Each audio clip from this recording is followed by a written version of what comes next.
Uddanam kidney వ్యాధిగ్రస్తుల కోసం ప్రత్యేక dialysis యూనిట్ను పెట్టే ఆలోచన చేస్తున్నట్లు మంత్రి కామినేని తెలిపారు. శ్రీకాకుళం రిమ్స్ ఆసుపత్రి ఆడిటోరియంలో మంత్రి అచ్చెన్నాయుడు, ఎంపీ రామ్మోహన్ నాయుడు సహా ఉన్నతాధికారులతో కలిసి స్థానిక పరిస్థితులపై సమీక్ష నిర్వహించారు.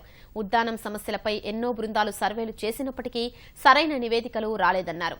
మరోసారి వైద్య బృందాల్ని పంపించి సమస్యను గుర్తించే కృషి చేస్తామన్నారు.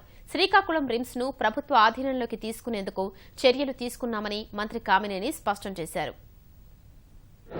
ఆల్రెడీ ఒక కమిటీ రవిరాజ్ గారితో వేసాం, వాళ్ళు రిపోర్ట్ చేశారు.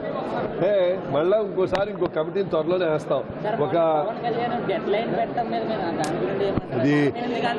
24 ఏళ్ల నుంచి ఉన్న ప్రాబ్లం ఇది.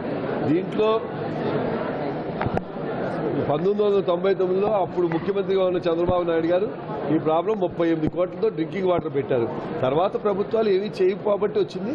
మనం కమిటీ వేసాం, డయాలసిస్ యూనిట్లు చేస్తున్నాం.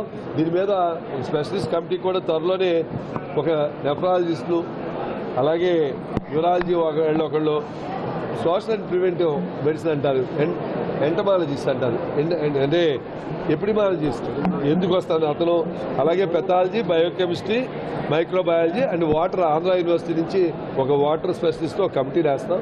వేసి రిపోర్ట్ తీసుకుని తప్పకుండా చేస్తాం.